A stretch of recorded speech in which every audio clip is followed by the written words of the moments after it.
Welcome everyone to another episode of Football Premier Podcast. Today for our session we have Arun Valsan and our star of the show, 7K overall ranked Srijit Shankar as well in the house.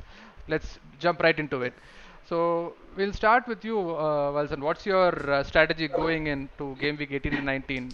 I mean, I'm generally I would like to go for a wild card, thinking we have both like a double game week and ഒരാഴ്ചയിൽ അധികം ആൾക്കാരും കളിക്കുന്നില്ലല്ലോ. Hmm. അപ്പോൾ that is kind of a forcing people to use wild card, I believe. Yeah. അല്ലെങ്കിൽ what you have to do is really don't do anything much in if you have a lot of players for game week 18, Hmm. and if you are blanking only one or two players, I would say stick with it, Right. and then on the game week 18 you can actually use the wild card, uh, bring in people. Yeah. What are your thoughts about a free hit this week? Let me put that question to Srijit. I initially that was my plan, free hit on game week 18, and then use bench boost on game week 19. I was building towards that. Then further COVID situation came, fixture cancellation happened. Now I'm thoroughly confused because if I was using the free hit, I should have clicked on the button and tried to make use of some of the price rises, which I haven't. So I am also heavily debating between free hit versus wild card. The only problem is taking a wild card too early this season because there is going to be a double game week around 28, 29 as well. There is no right strategy, but at the same time, I have only about 7 players playing in game week 18 if I just let it ride. So with City and United both having comparatively easier opponents, I might see a huge drop in rank if I do not have subsequent good assets backing them up. So that's the dilemma that I'm in. I am actually I think I'm going to play my usual style. I might take a couple of hits to field a 9 or 10 member squad this week. And I think I'm okay, well placed for game week 19 because I have enough players who are going to have 2 double matches, and that should be fine. Even if I don't do a bench boost next week, I think I should be able to field 11 players who have 2 games. So I think I'll just stick with that. If it looks desperate, if I fall even further off, I might think of doing a free hit next week. But this week I'm going to be taking a hit and fielding 9 or 10 people if I can. Moving on to that theme, who would be your key players, who might be able to keep the points ticking in for you, defensively speaking? So, what are you thinking, Srijit? So I've never been like as you can see, I'm a GGMU all the way. But from FPL assets perspective, the last 2 seasons, United defense have not, have flattered to deceive. But if there is one team that you can kind of think that they will keep a clean sheet, it is going to be Burnley. And I know the next one of the games is against, Liverpool. It may not be a bad idea because in Harry Maguire and I think if you want to take a chance, Aaron Wan-Bissaka, I think they are locked and loaded in the sense they will play. They will play all the 3 games. Harry Maguire has not missed a game since he has signed for United, so he will definitely play. The other side, as you we were discussing, Cancelo and Diaz are the options.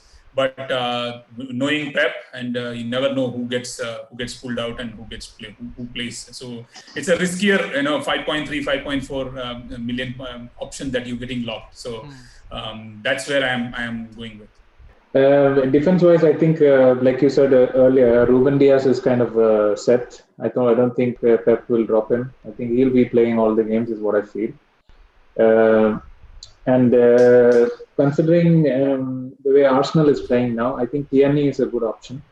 And they are playing Crystal Palace. And after the next week, they have Newcastle. So I think Arsenal fixtures are getting better. So, and Tierney has his odd assists as well at times. So you get points. Other than that, I think maybe, like you said, maybe Maguire is a good option.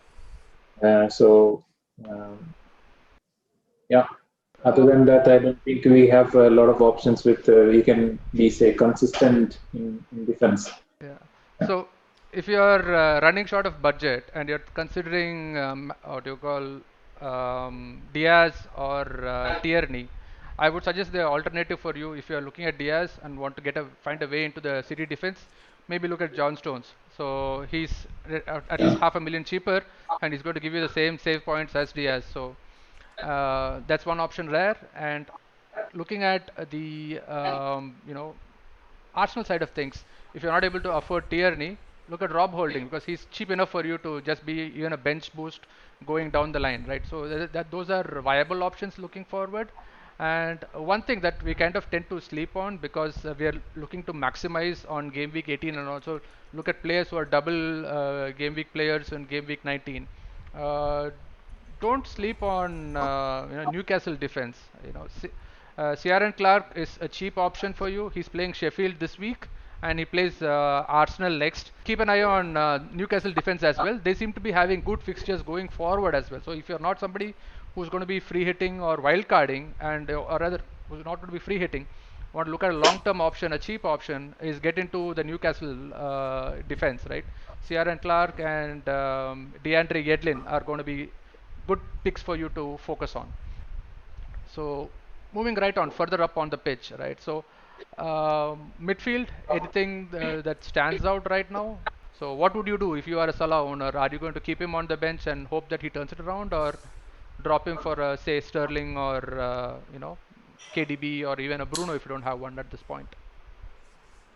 I have all of them. That's my problem. So if I drop Salah, I'm going to waste a transfer now. I'm going to waste a transfer the next week because say he's had his 3 blanks, but he is due for the other way to look at it is he's due for a big one, right? I pursued through KDB, and then KDB went through a period when a lot of people dropped KDB and he was blanking too. But the quality players always come back and they come back good. So Liverpool are going to score, and if they score, Salah is going to surely at least get an assist. Mostly he doesn't assist; he only scores. So he's going to get a goal, and knowing most of the times he's also taking the penalties this year, right? So seeing that he's not scored in the 3 weeks, if Pool get a penalty, I'm sure with the Klopp press conference and all about it, I'm sure Pool are looking to get some penalties now than the week after, and Salah might be getting it. So I don't want to waste a transfer just on Salah because I already have Bruno Fernandes and KDB. So that could be for someone who doesn't have. So I also have Son. So my entire money is in the midfield. So I might end up doing it, but as of now, don't think so. Okay, Arun, what's your thoughts? Have Salah, hold on to him, or I mean, I'm probably the one of the less persons who don't have Salah for many weeks now. Oh, okay. So I'm not going to buy him. Right. For especially, I mean, especially only for the fixture that is for Burnley. I think he looks attractive, but maybe not. I would prefer maybe getting some odd Manchester City players like Gundogan, or say who are really, or maybe double up. Say I already have Sterling. Say double up on City midfield. Maybe Ferran Torres, or if he's fit, or Foden, for example, is in good form. So maybe double up on City, you get 3 games. Right. But again, City rotation is a problem. Actually, City has a really good fixture. For a lot of people this week, I think a lot of people had Souček on the bench with 11 points. Right. I'm one of them, but it is what it is. That's probably the cost of playing the game, right? So you roll with it. Correct. I mean, that is good to have in the double week. West Ham is having a very good fixture. Burnley and West Brom. Right. So good to stick with Souček. A lot of people have Villa defense and they have Target, or they have Emi Martinez in the goal. So unfortunately, Villa's fixtures are not great in the sense they are playing all 3 games, but they have Spurs. It's going to be cagey. They have City, I think, one of the games. So do you persist? If you use a free hit, do you go to a Stefan, or I don't know if Ederson is back, or do you go to a Bernd Leno, or do you stick with Emi Martinez and hope he gets enough save points? I think, I mean, goalkeeper-wise, if you are looking only this, say, three fixtures or three games, I think Spurs has a very good option. Lloris is a good option. Yep. Like they have extremely good 3 games. I mean, I think and also they keep kind of clean sheets or Yep. cannot. I think Lowry is an excellent shout. And it's probably going to be differential shot as well. So a lot of people are going to be sitting with Martinez. So it's almost at the same price point, little higher maybe, but Lowry is an excellent shout. And for people like me who are worried about the availability of McCarthy once because he's stuck with COVID, so we never know what the protocol is to bring him back in. So the cheap option is to simply go and replace Foster on your bench, so that anytime you have McCarthy missing game, Foster plays for him. So basically you have Southampton goalies at 4.5 and 4.0, so that's decent. But otherwise, you consider any of these goalkeepers, Leno, Lowry, Stefan, but it's going to be a short-term punt because Ederson, as soon as he's back, is going to be taking that spot away from him. So I think those are your decent options going forward.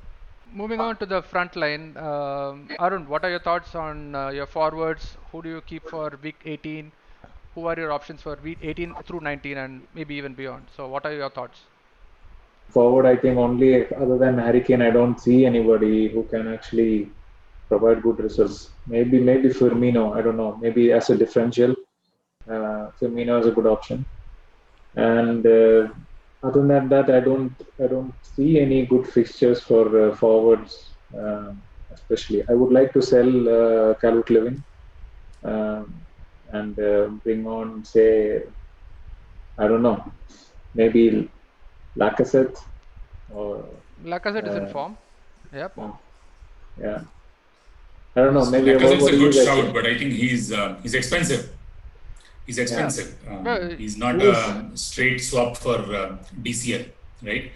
Yeah, not that far apart. Maybe 0.5 million is all that separates the two right now, right? Not even 0.5 actually. Right now, yes. Yeah, maybe I think 8.5 something. But I have been burned by Lacazette before, so I'm going to be extremely careful with that. I'm still going to ride with Bamford because he continues to look like he's fixture proof. And Ings is in form, and Jitin will kill me if I don't bring up Ings. So Ings is in form, so guys have to look at Ings, right? So that is Jitin's pet player to have on any team. So, and jokes aside, he's actually really a differential for you going forward until at least we have somebody as cash money as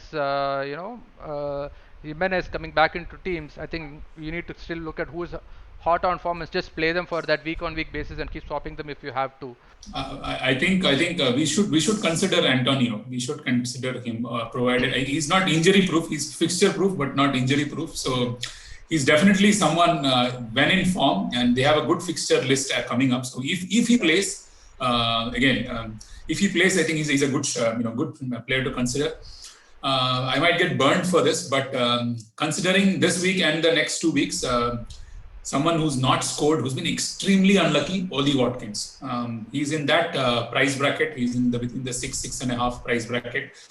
He's someone I would consider as. I already have him in my team for the same reason. But I think he's someone. He's getting a lot of chances. Right now, it seems to be the El Ghazi person. El Ghazi seems to be the person who's scoring them, and he's not getting those. Unfortunately, getting offsides and stuff. But I think he will score. He might score. So he's a good shout out to look at. The only thing is Danny Ings is probably a game week 19 decision rather than 18 because he's not playing this week. But so maybe you can look at if you are set elsewhere. Lacazette this week, flip him into Danny Ings next week. That might be a way to go. For me personally, I was just looking at Brighton news, believe it or not, to see whether Danny Welbeck is back from his injury because he was on extremely good form before he got injured. Keep an eye out on Danny Welbeck as well. Yeah. Moving on, before we go into the captains for this week and next week, any differentials that we might want to keep an eye on that we might have missed on? I would say somebody from Arsenal, Saka. I think have picked him. last week. Looking at the fixtures going on, coming up. Other than that, I feel that Sheffield United is going to come up. They won their first game yesterday, the FA Cup or whatever cup. So, and they have a good fixture coming up against Newcastle. So I think they're going to give a good fight. I don't know. Maybe Berkey is a good differential option. Cheap options. What I'm looking for, because all of us have midfield backed up really with high players, like high price players. So we don't have much options to go up with that bracket. So yeah. Speaking of Ollie Burke that you mentioned, Arun, I would also say think about McGoldrick, because he just pops up and gets those cheap goals here and there. And the same goes for Chris Wood, right, from Burnley. So those are players who at 6 million, if they get 6 points in a week, that's a big bonus. Any sense at all in looking at ZH, Havertz or Pulisic or anything? Does that come to mind or no? Considering the fixtures what we have, and United we have good fixtures, City we have good fixtures, Spurs have good fixtures, and I don't think that after that we cannot afford any of those from Chelsea. Makes sense. So I think it's not a great idea to spend anything which might not be fruitful. So maybe go for a lesser, like a cheap option midfielder. Right. You can actually swap out easily. Oh, fair enough. Finally, the closing thoughts. Who are your captains for this week and the next week? So I am thinking KDB.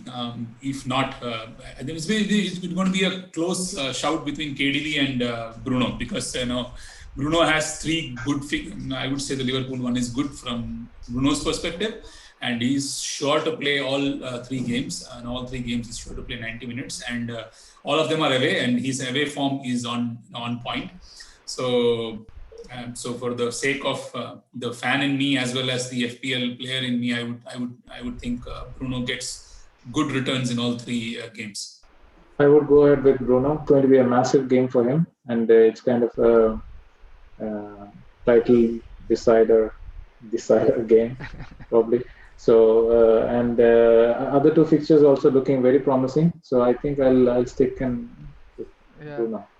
So I think my thoughts are also along the same lines. And as a person who has Salah in his lineup for this week, sitting in the bench, I think that it's tempting me to, as both a FPL player and a United fan, it's tempting me to actually drop him and bring in KDB instead, so that I don't have to worry about Salah doing well and me not captaining him next week. So fingers crossed. So I might actually look at either Bruno or KDB as a captain. Those seems to be like the surefire picks that we can think of. And I think that's about it. That's a wrap for this show. Thanks everyone for checking in, and do like, subscribe, and share this content. Follow us along as we try to navigate the game weeks through this unprecedented season that we have. And do join our mini league. So there are prizes at the end of the season. See if you have what it takes to knock Srijit off his perch. So that's where it's at. So thanks everyone. See you again the next week.